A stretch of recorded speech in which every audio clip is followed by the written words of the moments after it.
time, I'm very glad to be invited to speak at Abu Dhabi Ministry of Testing. And welcome to the Imperial database. I hope you hear music right now. Please let me know otherwise. And we just arrived here.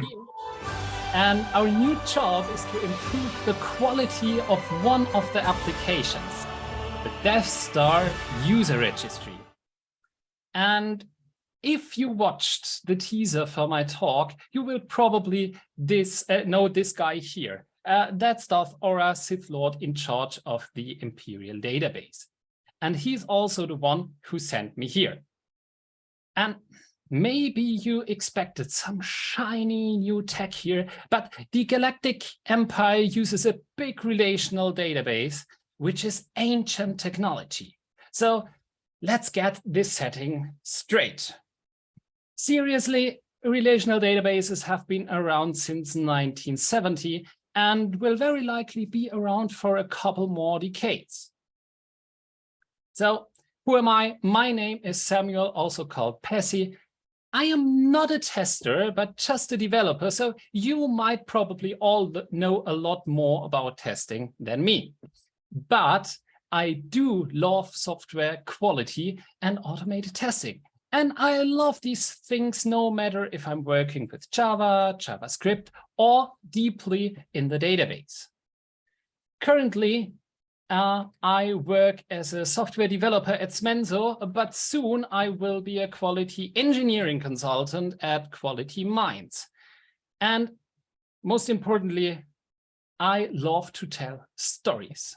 And that's why I am here today. And Anton already said it, but where am I from? I'm from Europe, more specifically from Germany, even more specifically from southern Germany. And you can find me pretty much here in the little Sith hideout at the gates of the Black Forest. I am also one of the founding members and core members of the MESH program, which is the Mentor and Speaker Hub. And our goal is to connect speakers with mentors to assist them in preparing technical sessions and get into public speaking. So if you thought about becoming a speaker and you need a little help from friends, it might be a very good idea to check out this website, meshprogram.wordpress.com.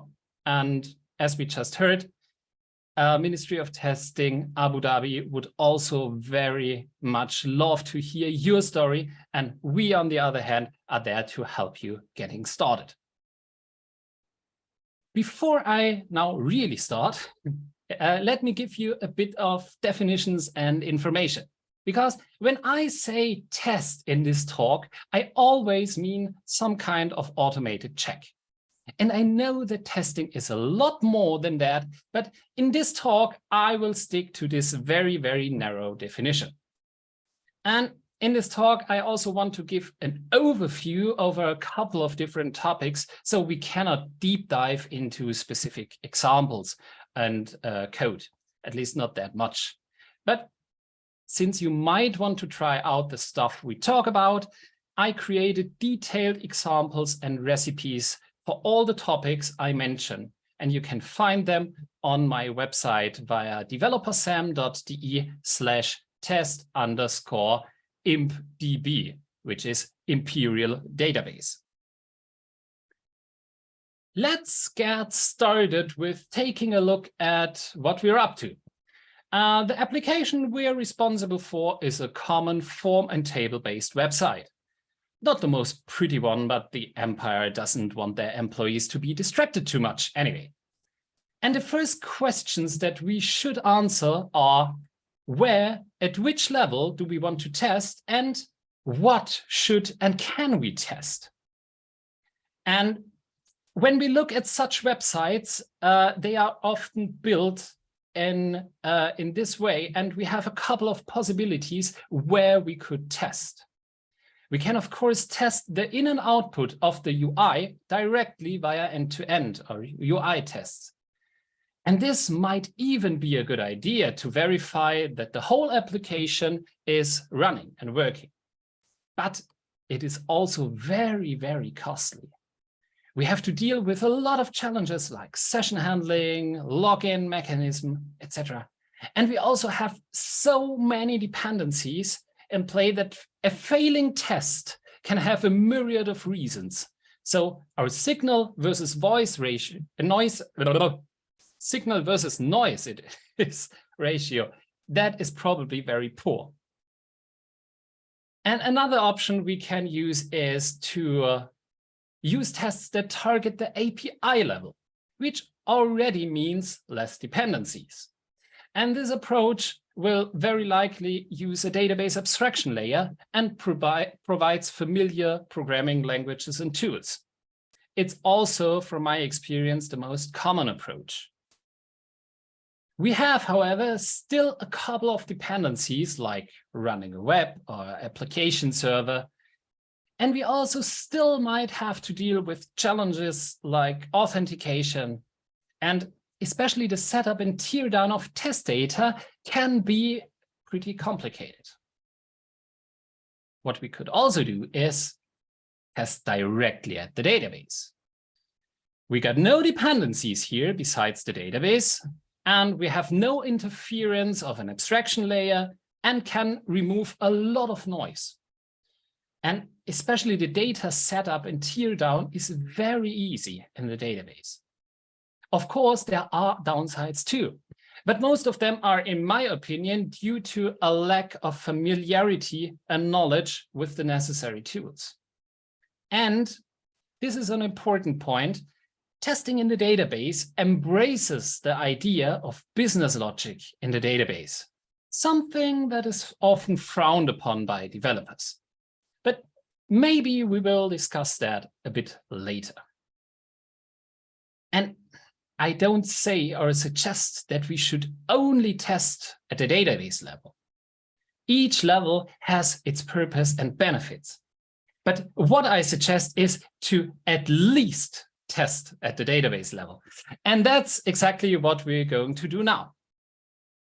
So what are we going to test in a database then? And we can mainly differentiate into three categories.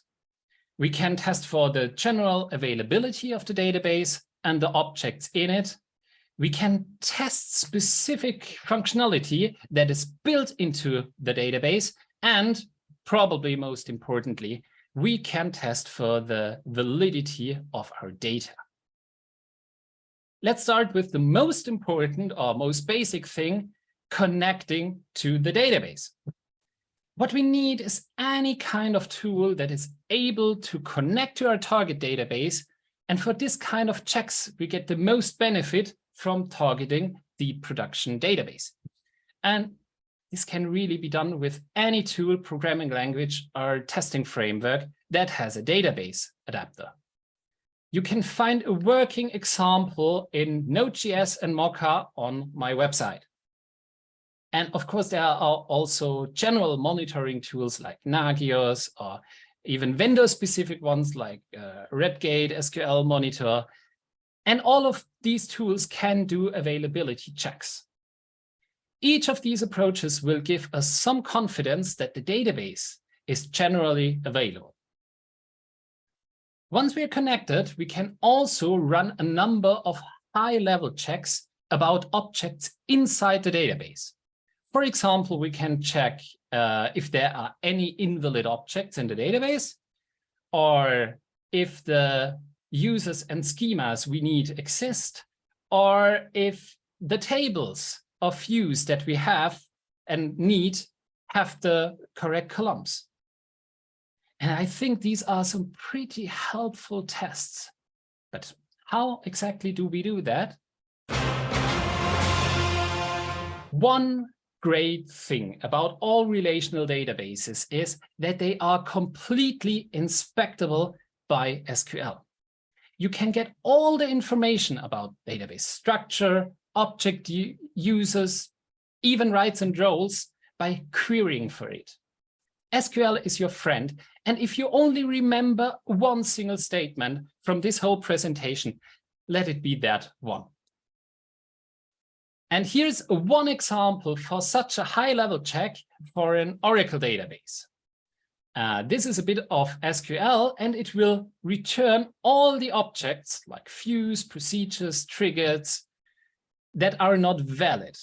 And if something is not valid, that means that they could not be compiled and are probably not working. Having invalid objects might indicate that we have a problem, so we want to know that. And we can probably run this simple query with the same tool that we use to connect to the database. If the query returns anything, let the tool cry error. The best thing about these kind of high-level checks is they can usually be done in production because we are not changing anything. We are just checking, just querying the database for information. Okay, let's have a look at the second thing we can test in a database, functionality. Now, what do I mean with functionality? Whenever our application interacts with the database, for example, to create a new user, there will be some SQL that is sent to the database. And in many cases, it will be inserts or updates that are created by some API abstraction layer. And that means we need to test this functionality at the API level, with all the implications that we talked about.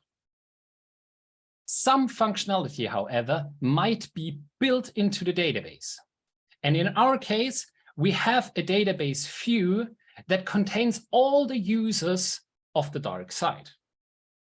This is great because we can actually test the relation between alignment and this very specific view, and we can test this right at the database level. And let's not use SQL this time, but kind of general description, what the tests would, what the steps would be. It would be when we insert into a table user with name Darth Vader and with alignment dark, and then select from our view the user's dark side, the result should contain an entry Darth Vader. And this is a test we can actually run without any API level integration right at the database level.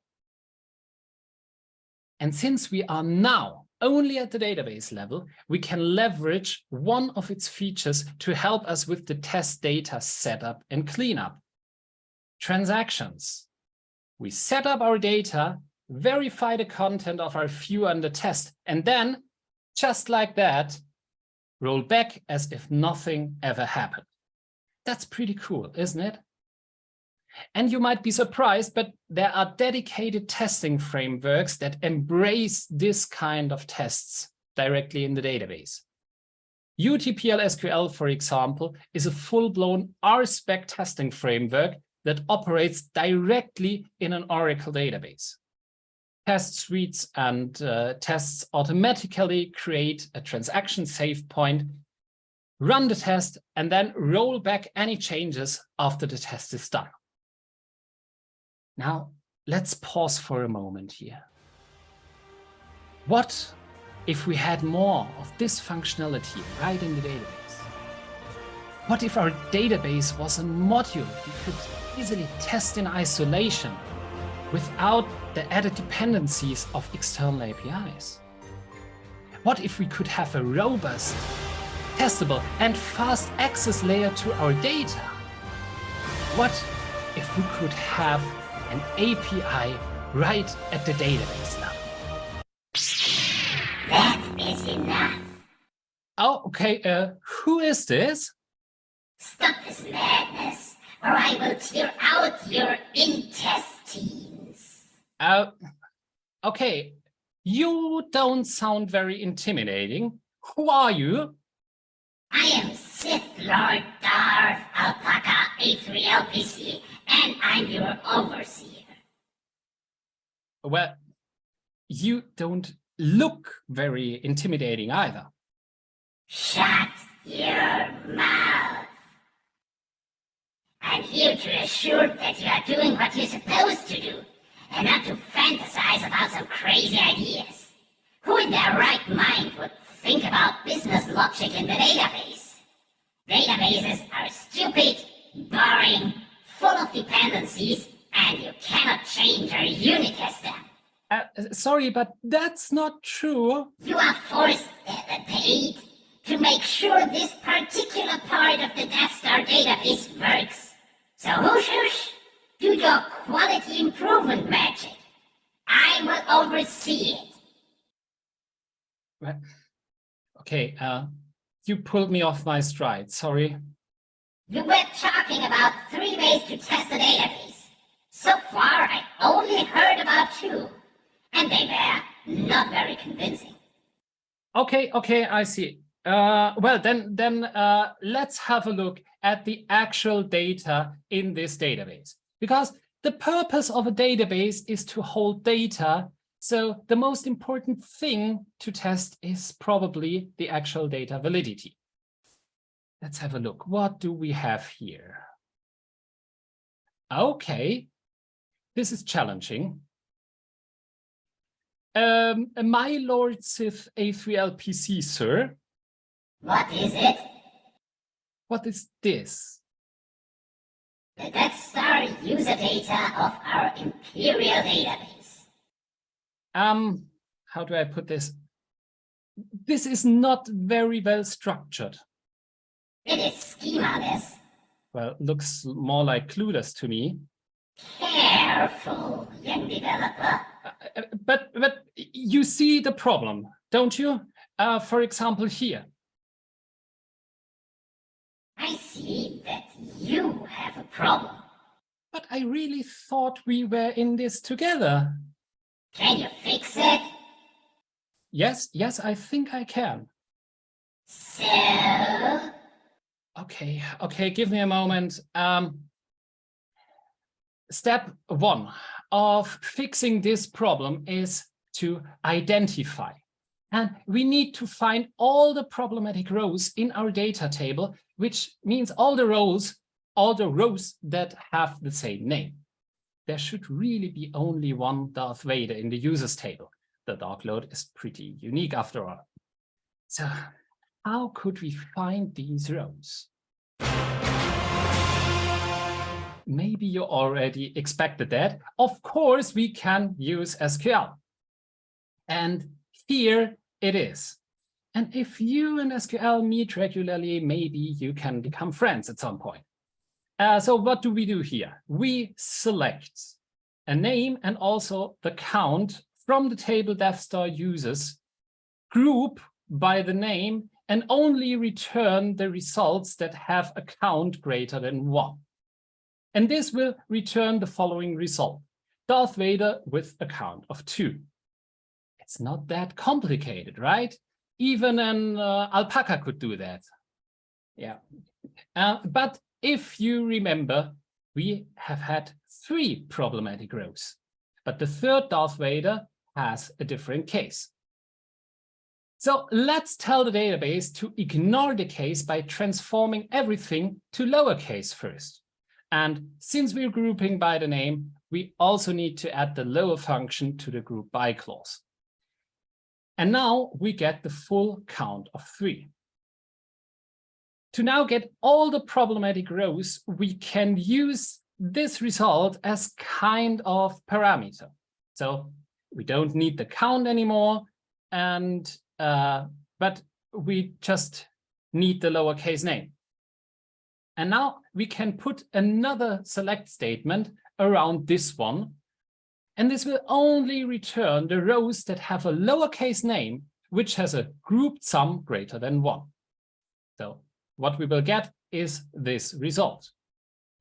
And that is really the beauty and easiness of SQL. And I can highly recommend to get friends with it. So now that we identified the problematic data, we can move forward to step 2, which is we want to correct the data. And in cases like this, we will need to talk and collaborate with people who actually know the business context. We need someone who can tell us whether Darth Vader really earns 10 or 15,000 credits, because I don't know. And to make communication easier, it is very helpful to present the problematic data in an easy to read way. And Excel, in that regard, is a real superpower, because most database IDEs allow a very easy export to Excel or CSV, and most people are able to use Excel instinctively. And now, after we clarified which data is correct, deleted some stuff, we can again use SQL to actually fix it. But this is a little bit more code, so I'll skip it for this talk, but there's a complete example on my website. And as a bonus, there's also an example of how to easily get the Excel corrections back into your database, no matter what database you are using. Okay, now we identified and corrected the invalid data. And of course, we could run the identification query again and again, and then correct again and again. But what we really want is to prevent our data to become invalid again. And luckily, relational databases provide functionality to support us in that task for half a century now. One moment. You aren't suggesting to add schema to the database, are you? We are schemaless. Well, okay, I was going to suggest exactly that. But we don't need this. Okay, I think we just noticed that we actually need, because garbage in means garbage out, and we really want to prevent the garbage from getting into the system in the first place, right? Yeah, sure. That's done at the API level. Oh, interesting. You mean like that? Yes, yes. We handle all the validation logic in the API. Even our REST endpoint and a very special command line interface point to the API. Okay, that looks pretty neat. I just have one question. Why do we have these crappy data sets in our production database? Well, maybe there was this migration from a very old legacy project. And we had this intern. He typed in all the information from the old paper files directly into the database. Okay, I see. But you do agree that it would be the best idea to prevent the problems on the level where they occur? Don't you be so cheeky. But can we? Yes, we can. And what we need here is something that is known as a constraint. And in the case of our multiple Darth Vaders, we need a unique constraint on the name column.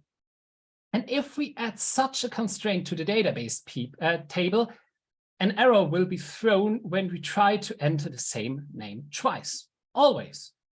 Darth Aura hates errors, so I'm not sure if that is actually a good thing. I could imagine what Darth Aura dislikes even more is erroneous data in the database, right? You'd be surprised. Okay, stop it. Anyway, let's assume for a moment that we actually care about the validity of our data. Huh? Okay, then we can use the same technique as we did during identifying the problematic rows and have a unique constraint on the lowercase value of the column. And with that, no combination of Darth Vader can be entered into the database. Of course, we could also add other functions like trim or whatever. Now, look at how beautiful our data is. Just one Darth Vader in there. But I guess you already noticed that we still have a couple of other problems, like here, here, and here. And all of them fall into the same category. Our alignments should be either dark, neutral, or light, but not bright, even though it might mean the same. And prisoners should never be prisoners. These are business rules, and we really want to enforce them at the database level. Because if your business rules are not in the database, it's really just a recommendation. And we can enforce these business rules right in the database, this time with one of the very fundamental features of the relational model: data normalization and foreign key constraints. To do this, we extract the different values for alignments into their own database table, and we add a unique ID. We do the same thing with the different roles that we have. And then we replace the alignment and role column in our original table with new columns that only hold the respective keys. So these really point to the other table. And we can easily reconnect them via SQL when we query the table, which is called a join. To make absolutely sure that nobody can insert an invalid or non-existing ID, we can also add a foreign key constraint. And I prepared a complete example of identify, correct, and prevent this kind of problem on my website. Now we have the same value for all the same alignments and roles. Isn't that beautiful? But we're still not done, because we have a couple of problems with the salary. For once, we have values that are not actually numbers, which gets a bit complicated when we want to start aggregating or calculating with these data. And the other problem is that there are negative numbers. And I believe that a salary should never be negative, not even for the empire. Both things can again be prevented right at the database level. So let's have a look.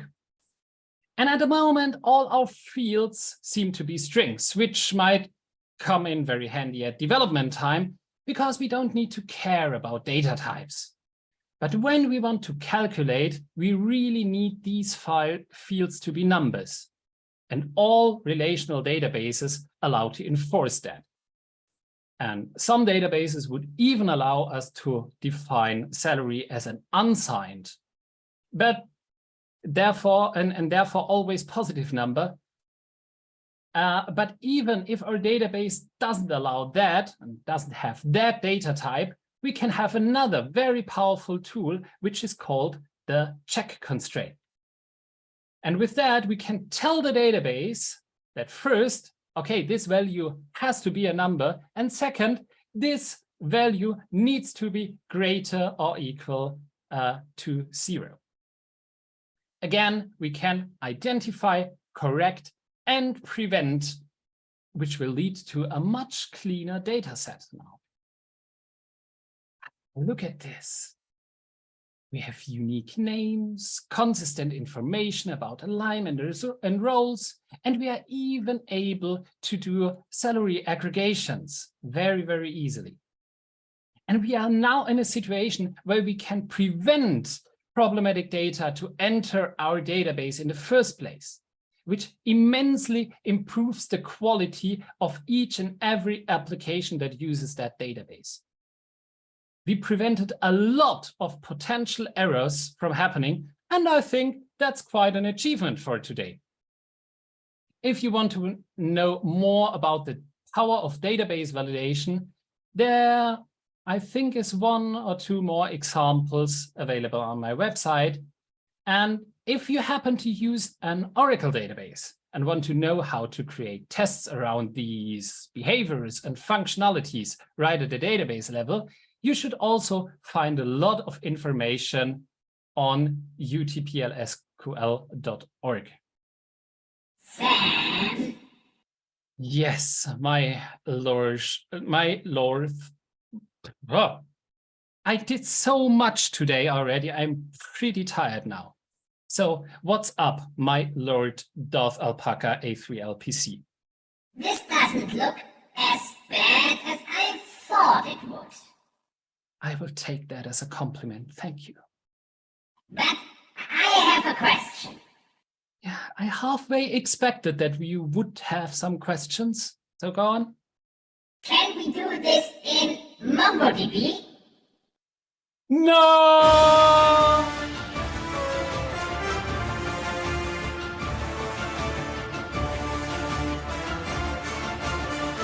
Bravo, bravo. This is the first time I've seen such production level of code with so many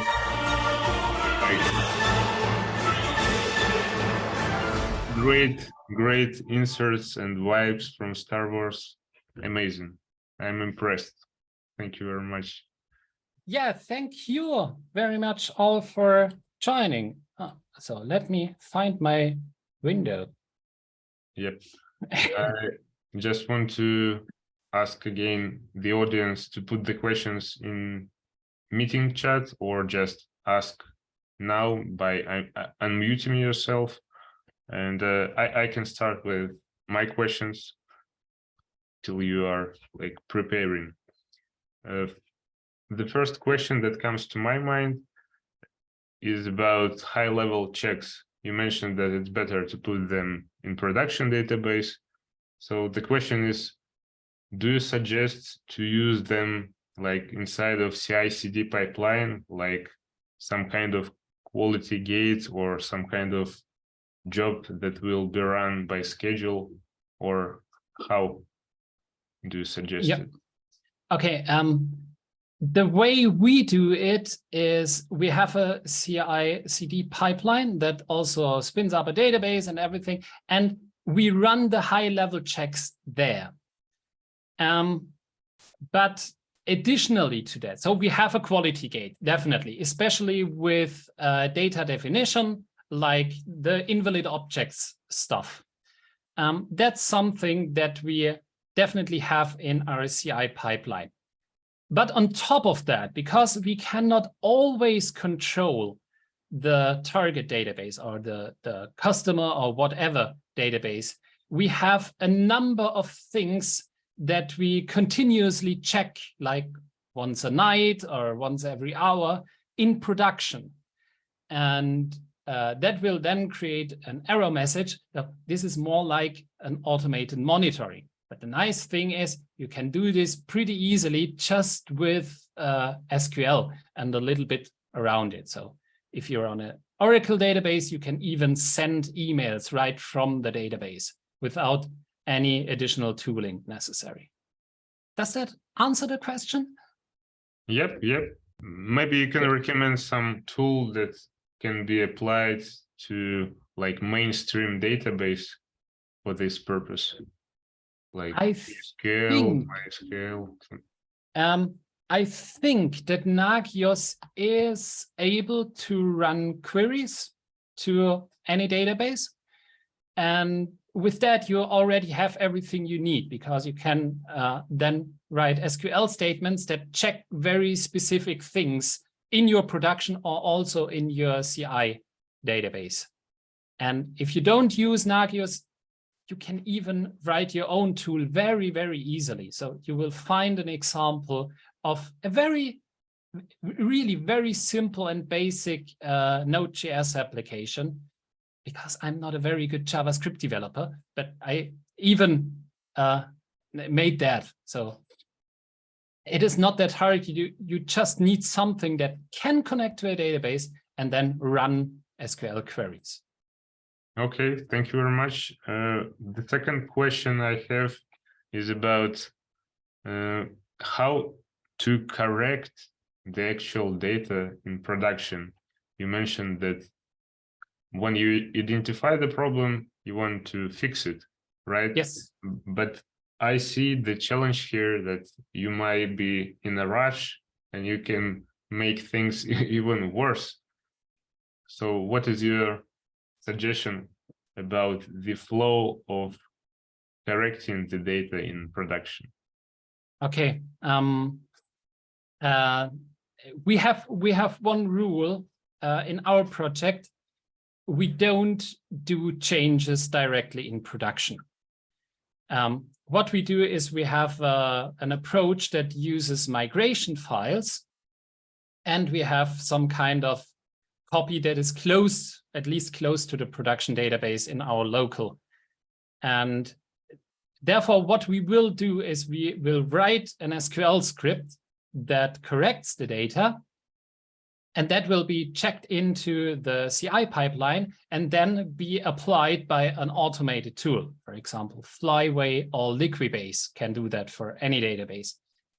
And therefore, we always have a quality gate here.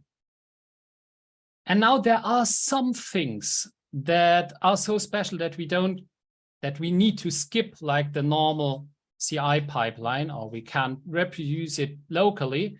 And then we also have a rule that we have a special place in our repository where we write the script and write it carefully. And then we connect to the production database and only run the script. So that just helps to prevent the urge, I just want to fix something very quickly in the production database. So, but these are more like organizational tools around that. I think in a lot of setups, you don't even have access to the production database, by the way. So you would need to send correction files and migration files to some DBA or something anyway. Got it. So we have some questions in the chat. I'll just read them. Johannes is asking, why is null a valid value for salary?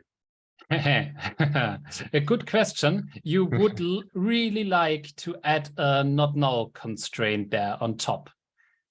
Or in case of Oracle, on some other databases, even make it easier, add a not null constraint, but also define the column as default on null 0.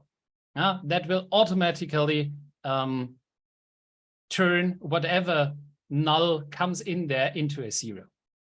But very, very good point. You should not have nulls in things that you want to use for calculations, because that leads to other problems. Yeah, definitely. AG is asking about advice on how to improve SQL skills. Can you recommend some website or whatever? Yes, it depends a lot.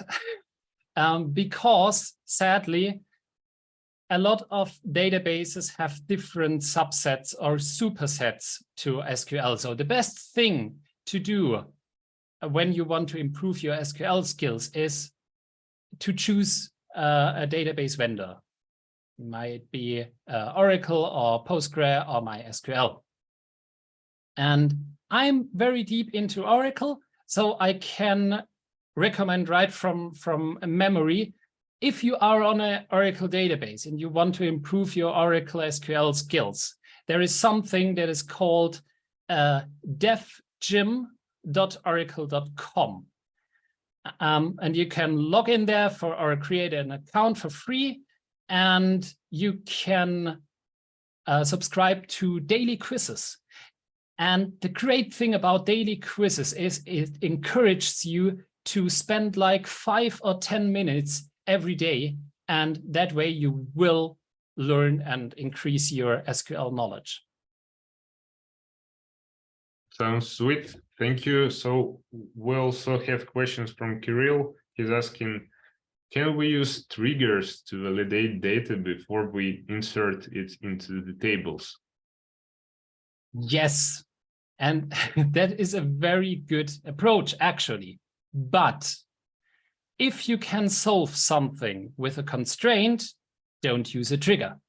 And also, triggers are a bit tricky because they are not directly visible. So what you might not want to do is add a lot of logic in there. So for validation, it's perfect. It's really great. For other things, it's a two-sided sword, I would say. Second question, keeping solid constraints on the table, we can eliminate most problems with invalid data. Are you agree or disagree with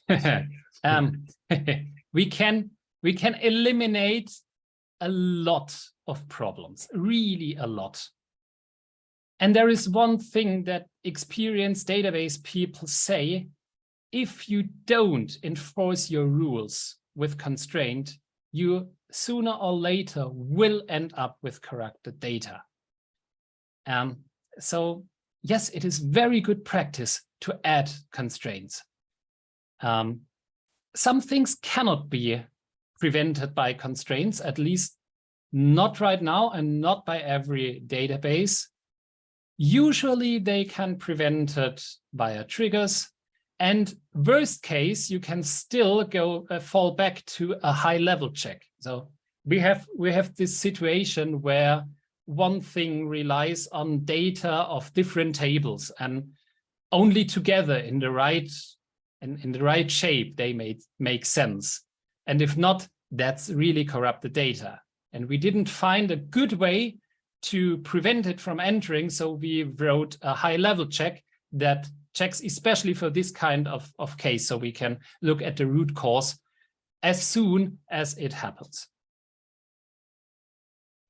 Speaking about these high-level checks, do you use some kind of measuring of response time from database to detect what kind of indices you need to create or something like that? We don't in our project. But I know there are specific tools that are tailored towards performance checking. But I can't tell you from the top of my head about that. But there are. Okay, okay. Thank you.